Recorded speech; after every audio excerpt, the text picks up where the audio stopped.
So the CrossFit Games literally starts a week today and I'm leaving in 3 days and I haven't packed yet. So you're going to help me pack while I talk through the events that have been released for the CrossFit Games so far. They're exciting and there's a lot of debate around one of them in particular. Obviously I'm from the UK and this is the first time I'm ever visiting the US. I'm really excited but also pretty terrified. I've written the longest list of things that I need to pack. One thing I'm kind of worried about is I've got like medication that I've got to take. I know in America one of the medications that I take is called Valium over there and I'm pretty sure it's like illegal. So I don't know how that's gonna go, but hopefully it's prescribed. Hopefully it'll be fine because I definitely need that. Like I panic in crowds, it's for my panic attacks. So CrossFit has done something really interesting this year. They've released like a Venn diagram with the 3 different modalities. They've done like a 5k, gymnastic skills and weightlifting. And I think it's really cool that they've done that. Initially they just released the Venn diagram and they've started to like fill in the blanks as the days have gone on. The first one they released was a 5k cross-country race, cross-country running. And we could definitely see some like rookie athletes doing really well in that, people that have maybe got a background in running. I think it'll be exciting. I've got like loads of like stretchy shorts. I'm thinking like sitting down in seats. I'm gonna have to walk from the hotel to the Alliant Energy Centre every day. It's like a mile walk. So I've like gone for comfort. And I'm also not sure whether people will be wearing like gym gear or whether they're gonna go for like everyday kind of clothes. I don't have a whole lot of them. I basically live in gym gear. I've got like 6 pairs of shorts here. These are so nice. They're from that Halara company. I've got pockets, I like pockets. The second test that they released was the Olympic weightlifting, and there's a lot of discussion about that. Basically, they're going to do an Olympic weightlifting total, so that's snatch and clean and jerk. I also heard on the Talking Elite Fitness podcast that they've released that it's going to be 2 attempts and they're only going to get 20 seconds per attempt, which is pretty crazy. Scrolling through Reddit, there's a lot of people wondering whether it's going to be like Olympic weightlifting style where you only get 1 attempt, and I think personally it should be that way, but from what I heard on the Talking Elite Fitness podcast, it sounds like they're going to go with as many attempts as you want within those 20 seconds, which I don't like so much. To be able to compare it to Olympic weightlifters outside the sport, which you can do with like the 5k, I think it should be like Olympic weightlifting standard. And I would also love to see them have some like rules on whether you're allowed to do a press out, like have proper Olympic weightlifting rules. I think that would make it really interesting and very different. There are a lot of people that have various different types of technique and some people definitely rely on a press out. I think it would be good to see the sport kind of encourage people to work on their Olympic weightlifting techniques so they are like as pristine as you see in literal Olympic weightlifters. And it also like adds a little bit more validity to the sport when like an Olympic weightlifter is comparing to somebody in the CrossFit Games. I know at the moment they're like, oh yeah, but it was a press out so it doesn't count. Whereas if we did like an Olympic weightlifting style competition within the CrossFit Games, then they wouldn't be able to say that because you could have like the light system and the judges. I think it would be really cool. I think the 2 attempts is probably not enough. I would like to see 3 attempts because realistically with 2 attempts we're not going to see somebody go for like a PR, and I think we want to see that at the CrossFit Games. What I would like to see is for it to be Olympic weightlifting format, so everybody is staring at one athlete at once. I think that would be way more interesting and a lot more pressure, and especially if it's like in silence as well.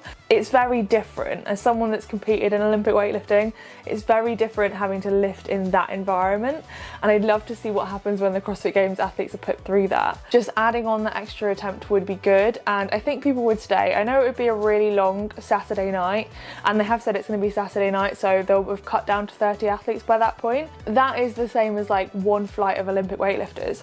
I think people would stick around. I don't think they're going to go anywhere when there are big lifts happening. So I think they could push it to 3, just have the 1 attempt and then get everybody to watch. And it would also be really cool to see people kind of gaming the system where you have like a rising bar, so the bar wouldn't decrease and each lifter comes out when they have to lift. So in some cases, say there's one lifter that lifts a lot less than everybody else, they would have to follow themselves.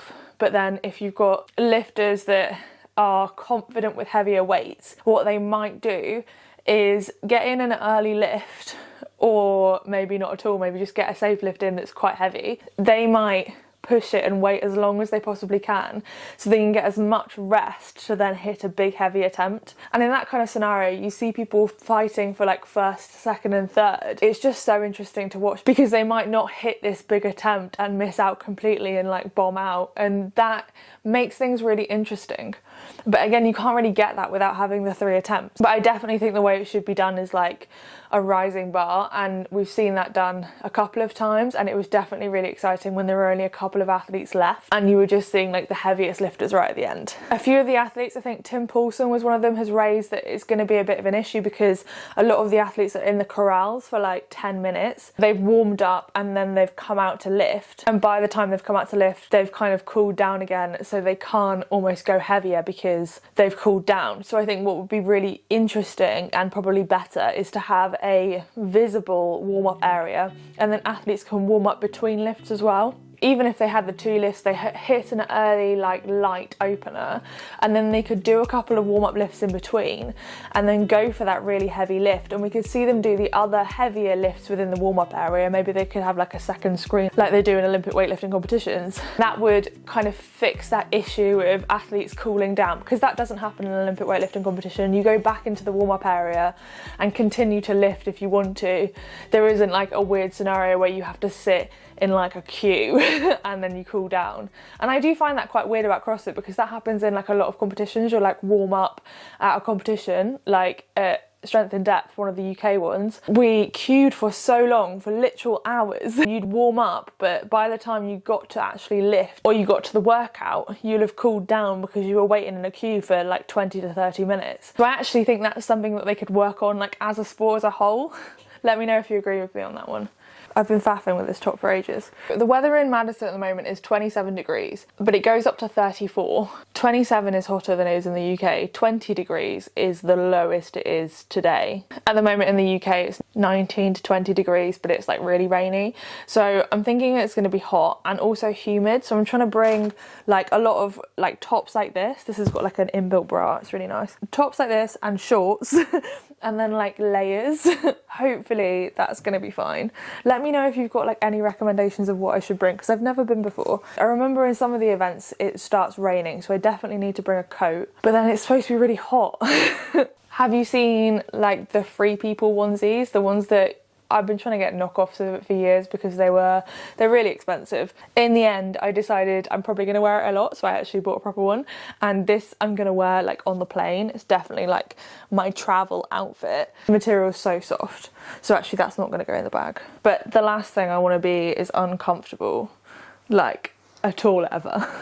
Like so many sensory issues with like fabric, and like when I sit down, like things kind of creasing in the wrong places. I hate it. So I massively overthink everything that I wear, especially to events. I'm also going to be wearing like earplugs, I think, throughout the event. I get so overstimulated so quickly, and when I was at the Berlin semi-final, I definitely got really overstimulated on the first day. And then I remembered I had my earplugs and I wore them, and it was such a blessing, and I managed to like stick it out for a lot longer, but I do get very overwhelmed. I'm only bringing like a couple of things of like gym clothes, and they're all in the wash because I want to bring my favourite stuff, and obviously I wore it today. But I don't think I'm going to be doing that many workouts while I'm out there. I might try and sign up for like one of the proven workouts if I can. In the hotel that I'm staying at, they do have like a treadmill and a stationary bike, but it's not like a Concept 2 bike. It's like, you know, one of those like lean back stationary bikes. I might just go on that. I like cardio. Maybe I will do a little bit of like running on the treadmill. I do quite like running, especially on the treadmill, because then I can control. Round here there's just hills everywhere,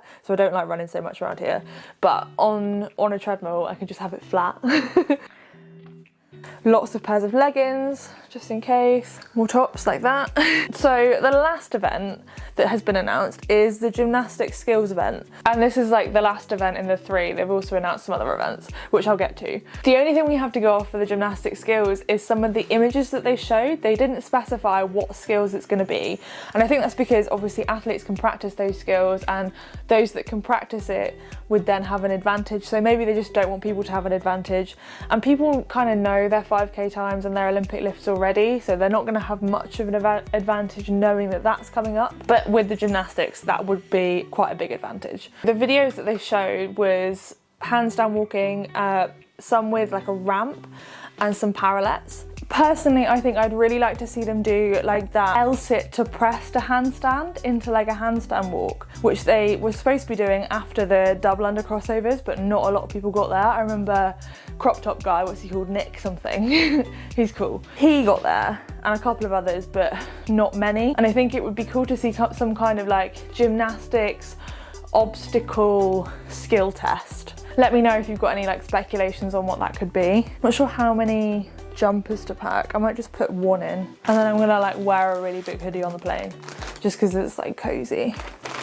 I'm bringing swim stuff. Keep these if you get these and you're going traveling at any point, because they're really good for like wet stuff. So if I go in a pool, I'm gonna put everything in here, and like it's good for like dirty clothes as well. So I've got a few of those, and I've got a bikini.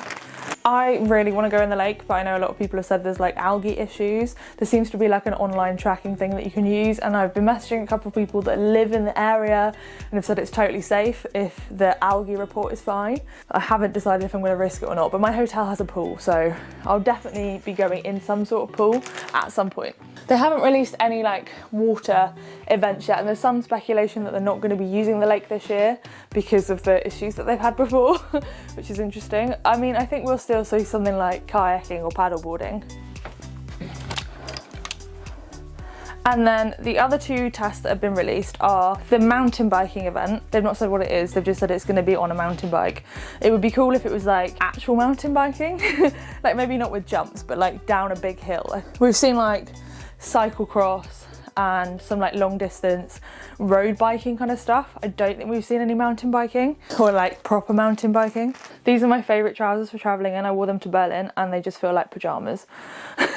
And they look kind of smart and summery as well, so it's like a win. I've got so much space in the suitcase. I'm not an overpacker. I used to be, but now I don't really want to take that much, and I've got a 23 kilo limit, which is really dangerous because I'll probably come back with a load of clothes that I bought at the CrossFit Games. The only other event that has been released is Helen, and I actually thought that Helen initially was the wall ball one, but I'm pretty sure that one's Karen. But I was like, that's not going to be very interesting, like 150 wall balls for time. So Helen is 3 rounds for time, 400 meter run, 12 kettlebell swings and 12 pull-ups. There's a lot of speculation that they're either going to change the run for something like a swim, or that the pull-ups are going to be like bar muscle ups. I remember there was an event once where they had bar muscle ups and swimming. All I thought when I saw that was how dangerous it looked. It's the unknown and the unknowable, right? I'm a sucker for those like Halara ads. There's shorts in this dress. I think that's going to be so good. It's like activewear, but it's a dress.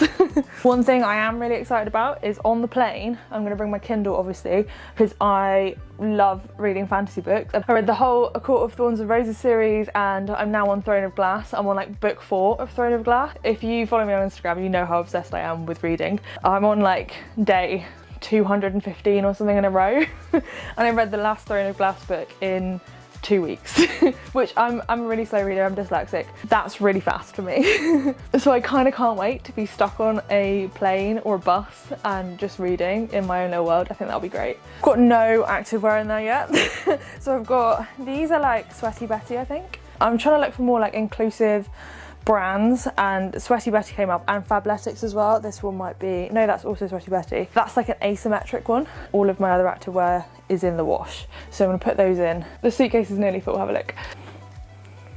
This is good because it helped me multitask. Obviously, I'm going to be vlogging when I'm at the CrossFit Games, but one of the main things I'm going to do is to try and follow the stories that people are interested in, rather than all the stuff that gets shown on the live stream. At the semi-finals, I did this with Sarah Sigmund's daughter because a lot of us were rooting for her to get back in again, and I knew that if she was in one of the lower heats, her story kind of wouldn't be on the live stream. I have noticed that they tend to focus only on the top athlete in the heat, so if I'm close enough to get some footage of other athletes that are there, then I'm going to do that. So let me know what athletes you're particularly interested in, those that might sit outside the top 1 or 2 in the event but might kind of coast through and then get close to the top 10, or even just like an athlete that you really like because they're from your country.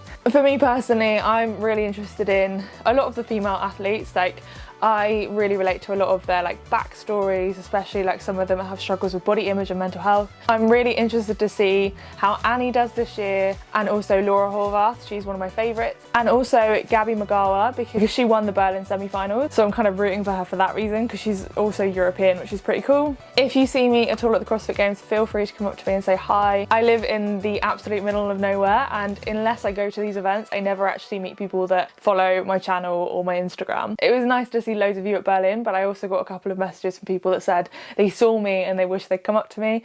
This is your permission, like come up to me. As long as I'm not clearly like busy doing something or whatever, honestly, I'll be happy to talk to you. I might even set up like a little meetup time through my Instagram or something so we can just all meet in one place at one time. If you want to know more about the backstory of what happened at the Berlin semi-finals, especially on the last day with Sarah Sigmundsdottir, then watch this video next. It's going to be a similar style to that at the game. Thank you for watching, and I'll see you next time.